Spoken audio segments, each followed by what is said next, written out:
तो दोस्तों कुछ नई खबर निकल कर आ रही है जिसके हिसाब से दुनिया एक नए कॉन्फ्लिक्ट को होते हुए देखेगी और वो भी बहुत जल्द। जी हाँ, बताया जा रहा है कि इसको लेकर सारी की सारी तैयारियां भी संभावित देशों द्वारा की जा रही है जो कि इस युद्ध में सीधे सीधे भाग लेंगे। और बात इस समय की जा रही है चाइना ताइवान, जिसको बचाने के लिए अमेरिका इस समय प्रतिबद्ध दिखाई दे रहा है। और बताया जा रहा है कि अमेरिका अपनी इसी प्रतिबद्धता के बीच में आने वाले सभी तरह के ट्रैप्स को निकाल कर बाहर करना चाहता है, ताकि अगर किसी तरह का कोई युद्ध होता है और चाइना ताइवान के ऊपर चढ़ाई करता है तो अमेरिका बिना किसी बंदिशों के ताइवान को बचाने के लिए बीच में आ सके और ताइवान को डैमेज पहुंचाने से बचाया जा सके। क्योंकि ये बात पहले भी हम लोग डिस्कस कर चुके हैं। हाल फिलहाल के समय में भी कई सारे एक्सपर्ट्स द्वारा इस बात के ऊपर फिर से चर्चाएं गर्म कर दी गई है कि क्या अगर ताइवान के ऊपर चाइना ने चढ़ाई कर दी तो क्या दुनिया उस लेवल पर विकास कर पाएगी जिस लेवल पर आज कर पा रही है, जिसमें ताइवान का बहुत बड़ा योगदान है। क्योंकि बात की जा रही है यहाँ पर सेमीकंडक्टर और इलेक्ट्रॉनिक चिप्स को लेकर। क्योंकि बताया जा रहा है कि अगर चाइना ताइवान के ऊपर चढ़ाई करता है तो ताइवान के अंदर सेमीकंडक्टर और चिप निर्माण के लिए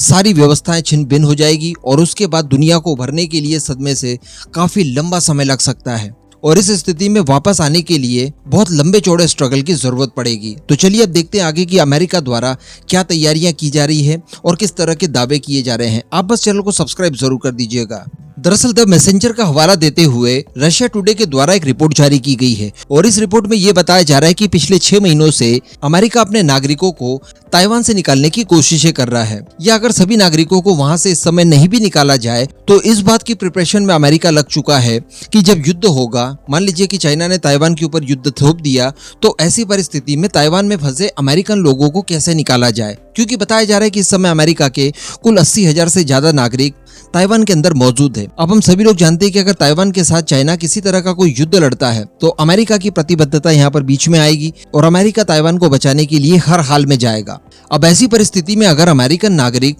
ताइवान के अंदर जो फंसे हुए हैं उन्हें अगर चाइना ट्रैप के तौर पर इस्तेमाल करना चाहे तो ये काम काफी ज्यादा आसान हो जाएगा चाइना के लिए। चाइना किसी न किसी तरह का एलिगेशन लगाकर इन सभी अमेरिकन नागरिकों को जो कि ताइवान में हैं उन्हें प्रिजनर्स के तौर पर प्रेजेंट कर सकता है और उन्हें अगवा करके अमेरिका के साथ नेगोशिएशन कर सकता है, अमेरिका को ब्लैकमेल कर सकता है। इस वजह से अमेरिका अब इस तैयारी में लगा हुआ है कि अगर युद्ध हो जाता है तो ऐसी परिस्थिति में ताइवान से अपने लोगों को कैसे निकाला जाए। अब खुलासा दरअसल यही है कि पिछले 6 महीनों से अमेरिका इन सबको लेकर तैयारियां कर रहा है और पिछले कुछ समय में ये तैयारियां अमेरिका द्वारा काफी ज्यादा तेज कर दी गई है। क्योंकि हम सभी जानते हैं ताइवान की भौगोलिक कंडीशन बड़ी खराब है। ताइवान किसी के भी साथ लैंड बॉर्डर शेयर नहीं करता। ताइवान एक आइलैंड है जो कि बीच समुद्र में मौजूद है, यानी दूसरे देशों के नागरिक अपने आप को बचाने के लिए स्वतः कहीं और नहीं जा सकते। जैसे कि हम लोगों ने यूक्रेन का मामला देखा, लोग बॉर्डर क्रॉस करके दूसरे देशों में शरण के लिए जा रहे थे और वहां से फिर अपने अपने लोगों को सभी देशों ने निकाल लिया। लेकिन ताइवान के साथ अगर ऐसी परिस्थिति आती है तो लोग अपने खुद से कहीं नहीं जा सकते,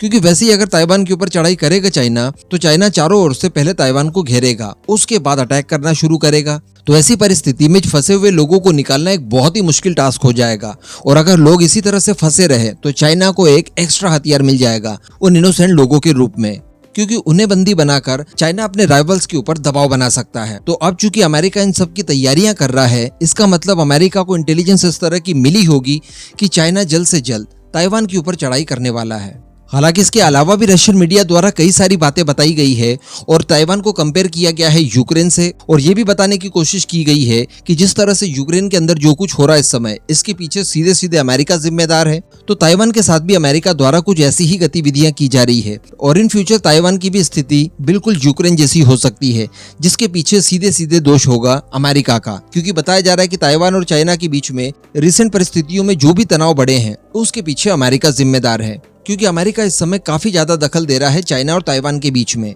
और इन्हीं सब परिस्थितियों की वजह से चाइना काफी ज्यादा बिफरा हुआ है और कभी भी अटैक कर सकता है। तो वैसे तो ये सारी खबरें सूत्रों के हवाले से दी गई है, अब इनके ऊपर कितना ज्यादा विश्वास किया जा सकता है इस बात को फिलहाल नहीं कहा जा सकता, लेकिन ये जरूर कहा जा सकता है कि अमेरिका शुरुआत से ही अपने लोगों को लेकर काफी ज्यादा कॉन्शियस रहता है। तो उसमें कोई दो मत नहीं है कि अमेरिका द्वारा इन सब की तैयारियां शुरू कर दी गई होगी कि अगर कोई युद्ध सडनली हो जाता है तो अपने लोगों को वहां से किस तरह से निकाला जाए। और ये अगर अमेरिका कर रहा है तो ये दूसरे देशों ने भी शुरू कर देना चाहिए, क्योंकि ये बाकी के सारे देश नहीं है कि बड़ी आसानी से आप उन्हें बाहर निकाल लेंगे। चाइना यहाँ पर इनोसेंट लोगों को हथियार के तौर पर इस्तेमाल बिल्कुल कर सकता है और खासकर अगर बात की जाए भारतीय लोगों की तो भारत सरकार ने भी इसके ऊपर जल्द से जल्द कोई ना कोई कार्रवाई करनी चाहिए। लेकिन यहाँ पर यह जरूर देखा गया है कि अगर रशिया की ये बात सही है कि अमेरिका ऐसी प्लानिंग कर रहा है कि अपने लोगों को वहां से निकाल लिया जाए, तो इसमें कोई दो मत नहीं है कि अगर चाइना द्वारा ताइवान के ऊपर चढ़ाई की जाती है तो अमेरिका बीच बचाव के लिए जरूर आएगा। अब यहाँ पर आप ये भी मत मान लीजिएगा कि अगर अमेरिका बीच बचाव के लिए आ रहा है, ताइवान की मदद के लिए आ रहा है, तो अमेरिका देखिए कितना ज्यादा कमिटेड है और कितना ज्यादा आदर्शवादी है कि बचाने के लिए आ रहा है। तो ऐसा नहीं है, सारा का सारा मामला फ्यूचर पर टिका हुआ है। कारण यह है कि ताइवान के समय बलि कोई भी नहीं देना चाहेगा, कोई दे ही नहीं सकता। इससे पूरी दुनिया को बहुत ज्यादा नुकसान है। जैसा मैंने आपको बताया, सेमीकंडक्टर और चिप के क्षेत्र में ताइवान के ऊपर पूरी दुनिया आश्रित है, इवन चाइना खुद भी। तो ऐसी परिस्थिति में दुनिया भर का दायित्व बनता है कि ताइवान को बचाया जाए और बहुत जल्द से जल्द इस क्षेत्र में भी सारे देश अपने अपने आत्मनिर्भर हो जाए, ताकि इन फ्यूचर अगर ताइवान और चाइना के बीच कुछ कॉन्फ्लिक्ट होता भी है तो कम से कम अपना हाथ सुरक्षित पहले ही कर लिया जाए। इस पूरे मुद्दे पर दोस्तों आपका क्या मानना है? क्या अगर ऐसी परिस्थिति आती है तो अमेरिका बचाने के लिए ताइवान को जाएगा या फिर नहीं? नीचे कमेंट करके जरूर बताइएगा।